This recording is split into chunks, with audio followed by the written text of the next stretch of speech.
All right. So we're almost done, folks. So I'm not really following the schedule anymore. I'm kind of at 5.4. I spent a couple of days on that. All right, so 5.4 is all integration, both indefinite and definite, and you already know how to do them. Okay? So it's likely I'll finish early today, in which case I'll let you ask questions. So 5.4 today, 5.4 tomorrow.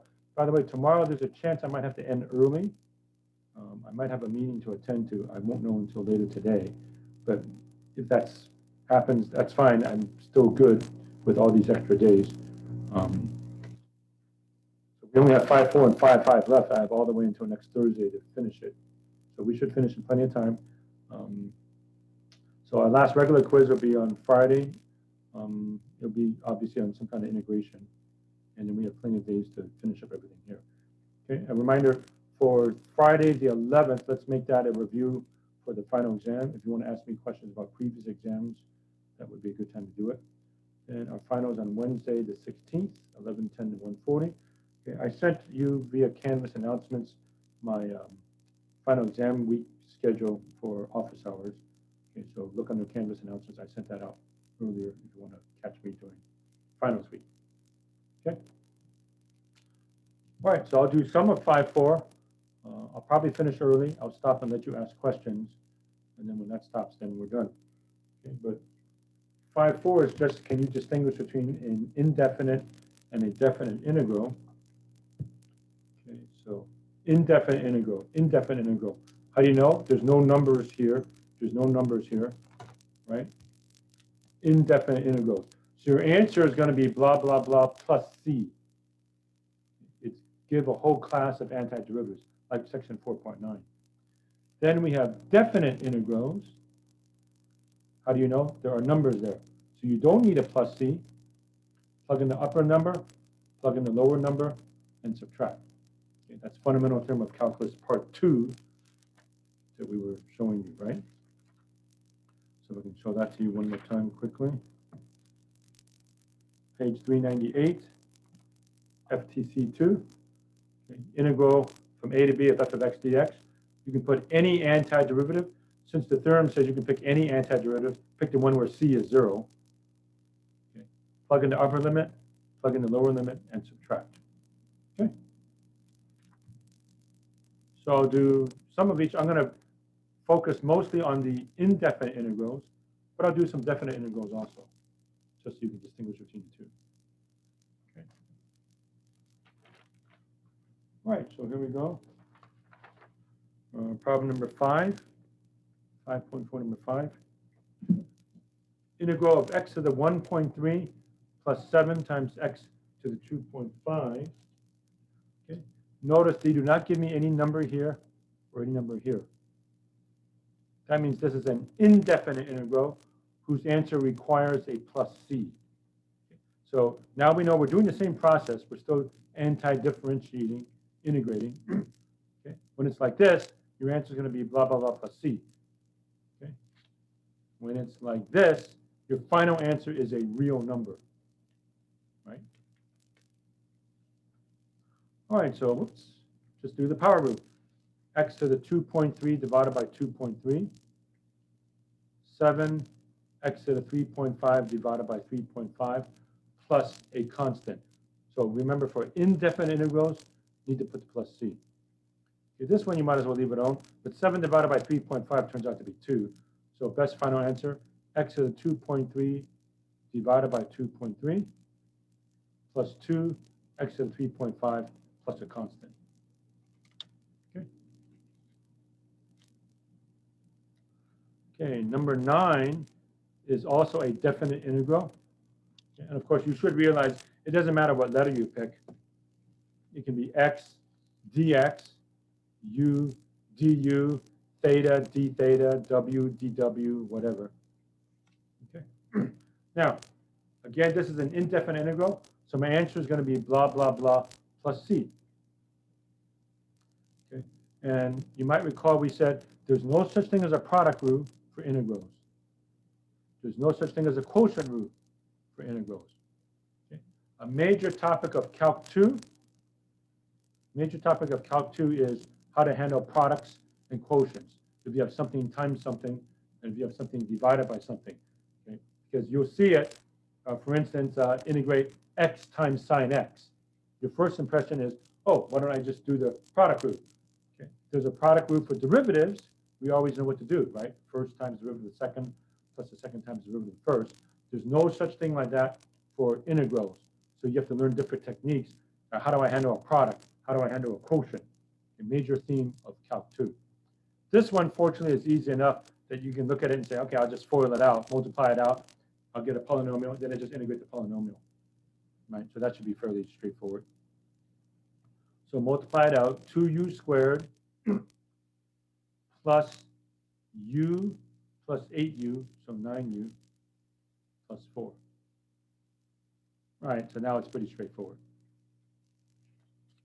So power rule, right? 2u cubed over 3 plus 9u squared over 2 plus 4u plus c. And that's pretty much about it. Right, so remember, for indefinite integrals, there's no numbers here or here. Your final answer is a class of antiderivatives that differ by a constant. So you're going to write as your final answer blah, blah, blah plus c. Okay. Now, for definite integrals, your final answer is a real number. Real number. Okay. So what's the difference between an indefinite integral and a definite integral? Okay, I remember definite integrals have definite numbers. There's a number here, -2 and 3. For indefinite integrals, it looks the same thing. There's some function dx or du or whatever. Okay? Difference being there's no numbers here and here. So the final answer is blah, blah, blah plus c. Not so for definite integrals. Your final answer is a real number. Right? So you integrate x cubed over 3 minus 3x. Don't need the plus c. No plus c necessary. Okay. And then a question about the dx. Once you integrate, you don't have to write the dx anymore, or the du, or whatever you happen to have. Du or d theta. Once you integrate, drop the d stuff. Okay. Don't need the plus c. So fundamental theorem of calculus part 2, FTC 2, says plug in 3 in parentheses, plug in -2 in parentheses, and subtract. Okay, so in the book, it said capital F of B, that would be my B, minus capital F of A.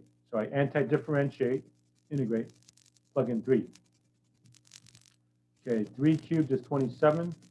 27 over 3 is 9. 9 minus 9, which is 0. That's nice. Minus parentheses, whatever you get when you plug in -2. So -2 cubed is -8 over 3. And then -3 times a -2 is a +6. Okay, that's 0.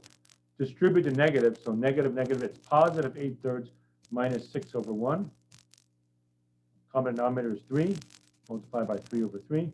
8 minus 18, -10/3 is my final answer. Okay, so please notice that you're doing the same process for definite integrals as you are for indefinite integrals and definite integrals, but the nature of the answer is much different. The nature of the answers here is a whole bunch of antiderivatives, but they differ by a constant. The nature of the answer here is a real number, -10/3. And a quick word about how can you have a negative answer for this graph, whatever this graph looks like. That means the majority of the time, or maybe all the time, the graph is below the x-axis. Okay, so the net area would be negative. Remember that anything above the x-axis is counted as a positive. Anything below the x-axis is counted as a negative. Okay. Like I'm just noticing here, if I plug in -2, right, this would be, well, 1, I guess. Okay, and -1 would give me a negative number, and 0 gives me a negative number, and 1 gives me a negative number. Okay, so there's more graph below than above the x-axis, evidently. Okay, the net result is 10/3 more below than above the x-axis. Technically, the problem doesn't ask for all this. If you just leave your answer as -10/3, that's fine. Okay, show you one more definite integral, and then I'll focus most of the rest of today on indefinite integrals. Okay, so problem 27, 5e to the x plus 3 sine x dx from 0 to pi. All right, so the integral of 5e to the x is itself. Integral of 3 sine x is -3 cosine x. Okay, careful, we're not asking for the derivative of sine, we're asking for the antiderivative of sine, which is negative cosine, so -3 cosine x. Again, how do you double check your answer? Take the derivative. Okay, you can always double check an antiderivative by the derivative, right? Let's differentiate this. What's the derivative of 5e to the x? Same thing, 5e to the x. The derivative of -3 cosine x is +3 sine x. So it looks like we're good. Okay. Funny looking s straightens out, moves over to the right side. That's proper notation. So if you don't write the proper notation, I can take out points, even if you have everything else okay. You have to be able to write mathematics the correct way, so to speak. Okay, over here in parentheses, I plug in pi. Over here in parentheses, I plug in 0. Okay, so plug in pi, 5e to the pi minus 3 cosine of pi, minus plug in 0.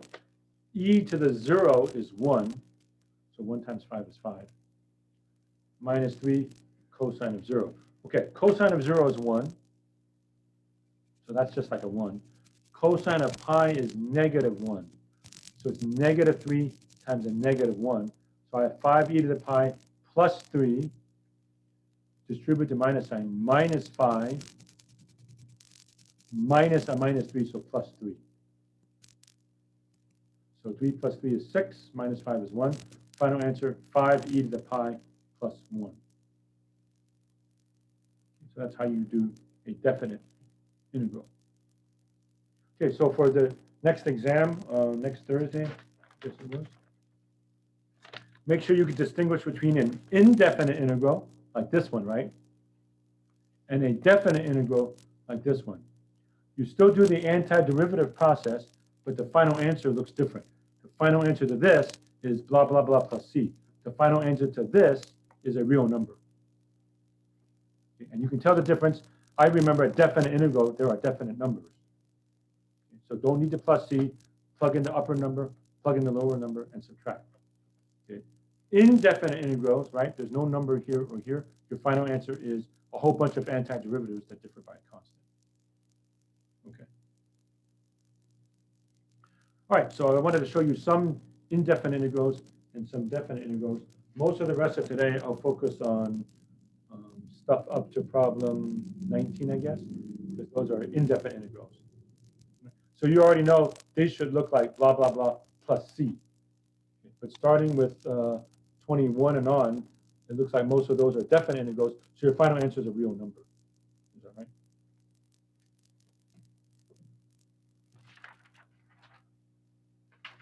Okay, so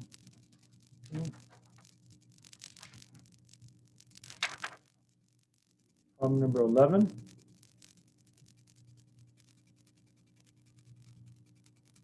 Yeah, 1 plus radical x plus x all divided by x.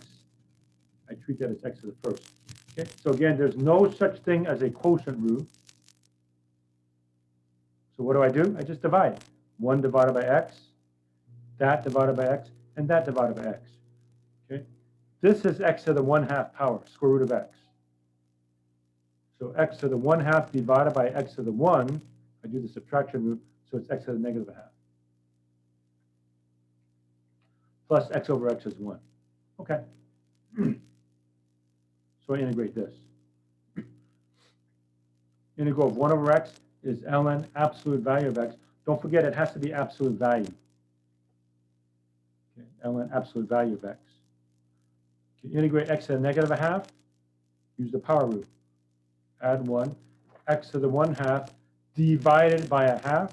So we've played that game enough that you know what happens. If you divide by 1/2, you multiply by 2 over 1. 2x to the 1/2. Integral of 1 dx is x plus a constant. Last thing, you should never leave your answer as x to the 1/2, right, as a square root. So here's the best final answer. Natural log absolute value of x plus 2 radical x plus x plus a constant. Okay.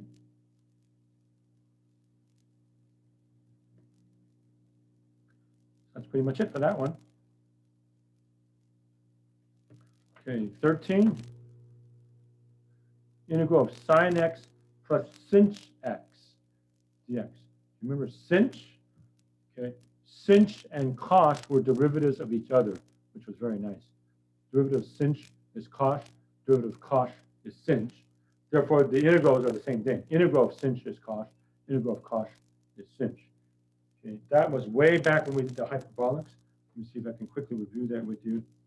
It was chapter 3, 3.11, I think it was. I'll go ahead and show that to you. I know that was a long time ago.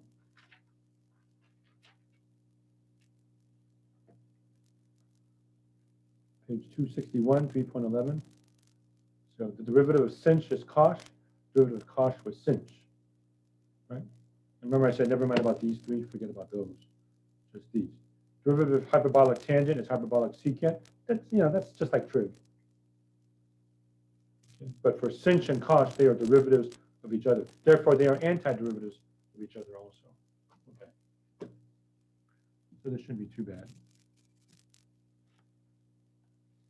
So let's see, where was I?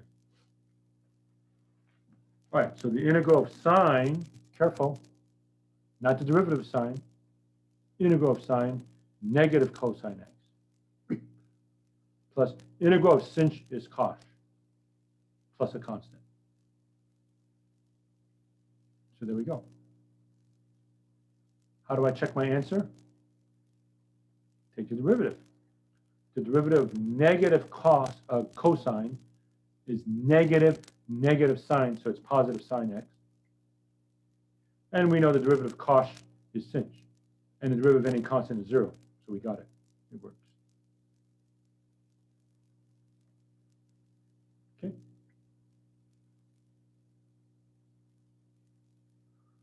All right, 15. 2 plus tangent squared theta. To do this one, you want to use an identity. The identity from trig is that 1 plus tangent squared is equal to secant squared. 1 plus tangent squared is secant squared. Now, why do I want to do that? Because I know how to integrate secant squared. What's the integral of secant squared? Tangent, because the derivative of tangent is secant squared. Okay? So I break this up into 1 plus tangent squared theta. Okay, so write 2 in the form of 1 plus 1 plus tangent squared theta. That way I can change 1 plus tangent squared theta to secant squared theta. So 1 plus secant squared theta. And there it is, d theta. Yeah, for now that d stuff isn't doing much. It will play an important role when we get to section 5, our last section though. Okay. So for now, just take it, if there's theta, you need a d theta. If there's an x, dx. If there was we had a u, right? If there's a u, there should be a du. All right, so 1 plus tangent squared is secant squared. So now I integrate this. So that should be easy. Integral of 1 d theta is theta. So that names the variable, right? Like if this was dx, and the integral of 1 I would say is x. If this was dt, then I would say t. But the variable is theta, so the integral of 1 d theta is theta. Any integral of secant squared is tangent. So theta plus tangent theta plus c. And that's my final answer.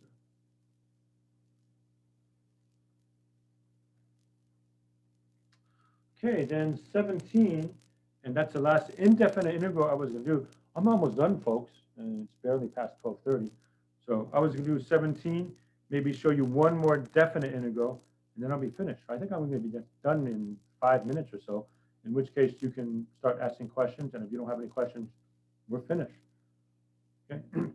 All right, 2 to the t, parentheses, 1 plus 5 to the t. All right, so again, there's no such thing as a product rule. So for this one, just multiply it out. So 2 to the t times 1, 2 to the t. 2 to the t times 5 to the t, you can treat it as 2 times 5 to the t, or 10 to the t. You're allowed to do that. Okay, maybe a little sidebar here. 2 times 5 to the t, right? 2 to the t times 5 to the t, you can write it as 2 times 5 to the t, or 10 to the t. And there we go. Okay. And remember that differentiation and integration are opposite operations. That should be an equal sign there. Okay. So do you remember what was the derivative of 2 to the t? The derivative was 2 to the t ln 2. What was the derivative of 10 to the t? 10 to the t ln 10. So you multiplied by ln 2. You multiplied by ln 10. That's when you take the derivative. So can you guess what happens when you take the antiderivative? You divide, right? So 2 to the t divided by ln 2 plus 10 to the t divided by natural log of 10 plus a constant. Okay, so that's exactly the opposite of what you did, which makes sense because differentiation and integration are kind of like opposite operations.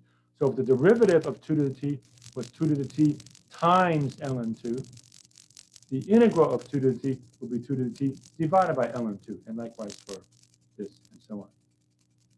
Okay. And by the way, you say, how would I check my answer? Okay.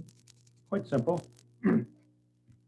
So if I were to differentiate this, treat the coefficient as 1 over ln 2. Right? Pretend there's a 1. 1 over ln 2. That's the coefficient.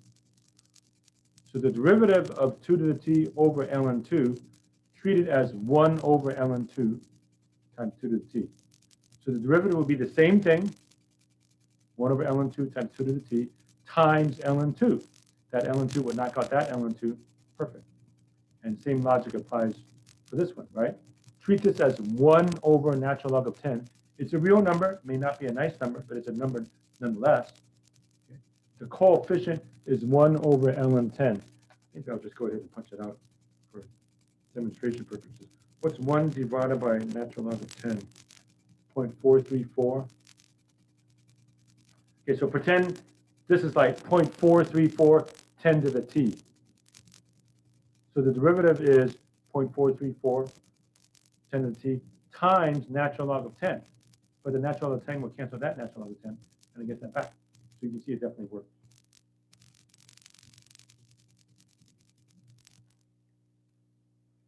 All right, so that's as many of the indefinite integrals I was going to show you, unless anybody has a question about that. Okay, I mean, we're almost getting to the point where we're doing just about all the problems. So that's fine. Okay, so I was going to show you one more definite integral, and then I'll stop because I was going to save the rest for tomorrow. So I think we'll be okay time-wise, even if I have to leave early from my meeting, but we'll see how it goes. So I'll show you 25, and that's it after this. So I'll be done in a few minutes, folks. So if you want to ask me any questions, you may. You can put it in the chat or unmute yourselves.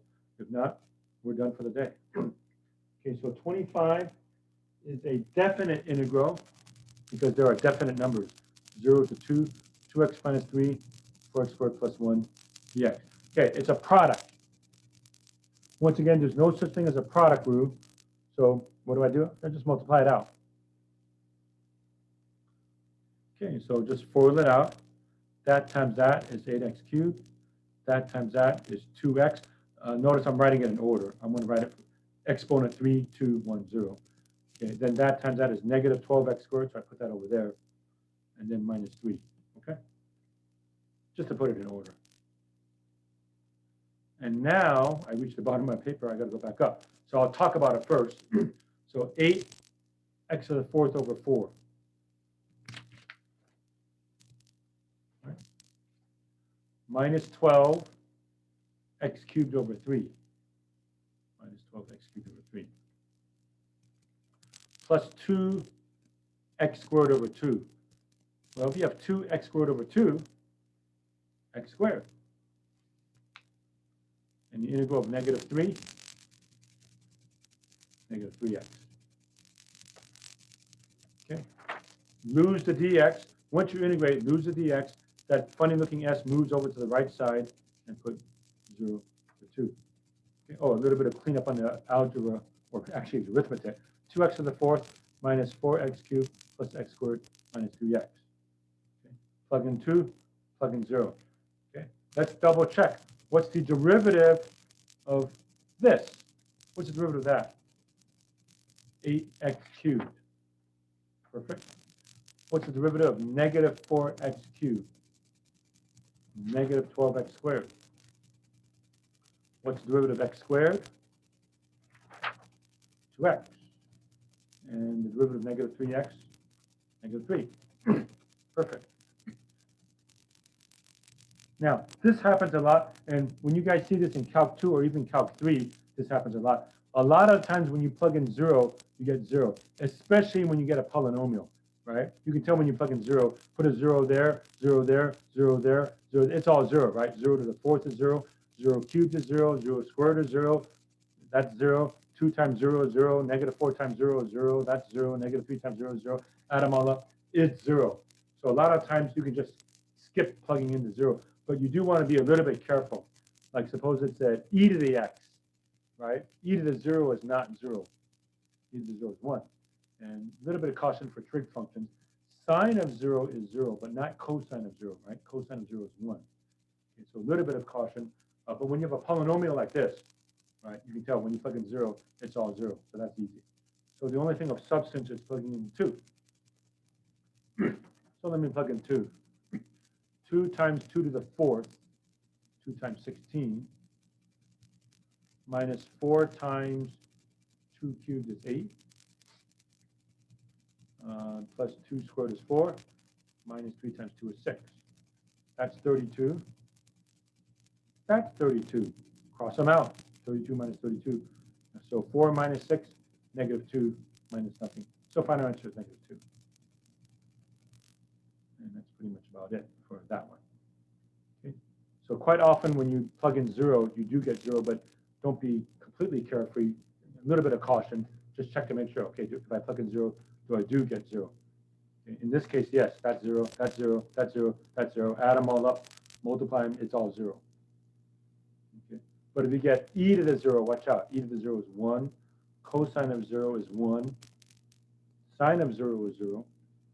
Tangent of 0 is 0. So a little bit of caution will go a long way for stuff like that. Okay. All right. And I was going to stop there and save the rest for tomorrow. So I think I'm okay time-wise, even if I have to leave early tomorrow. Okay. So let me check the chat. I see nothing in the chat. Okay. So you can ask me any questions now. Either unmute yourselves or put it in the chat. Wait for a few seconds. And if not, we're finished, folks. And so tomorrow I'll do more. I don't know if I'll finish early or not, but we'll see and go from there. Okay, let's see. Number 19 was asked for. Okay. Let's see. Anything else in the chat? Let me see it there. Okay. So let's try 19. Okay, I've got to make the chat disappear. Okay, find the general indefinite integral. Okay, so never mind about the graphing calculator icon. So erase the word illustrate and on. Just find the general indefinite integral. That should be very easy. What's the integral of cosine? Sine. Sine x. That's 1/2 x squared over 2 plus c. So that's basically it. Just clean it up. So this is what? Sine x. 1/2 x squared over 2 would be what? 1/4? 1/4 x squared. What's the constant? Okay. So the issue was, you know, how about all that stuff? You don't have to do it. Okay, so erase the word illustrate and all that. Just find the general indefinite integral. And we did it. So what was it? Sine x plus, I think I said 1/4 x squared plus c. So we did that one there. Okay. Anybody else? Looking over the chat. Okay, I don't hear anything else. So that means we're done, folks. All right, so again, tomorrow, I might have to leave early. I'll let you know by tomorrow. But even if we do, we're still going to be good. All right, so that'll do it for today, folks. So everybody have a good day, and we'll see everybody tomorrow. Okay, bye, everybody.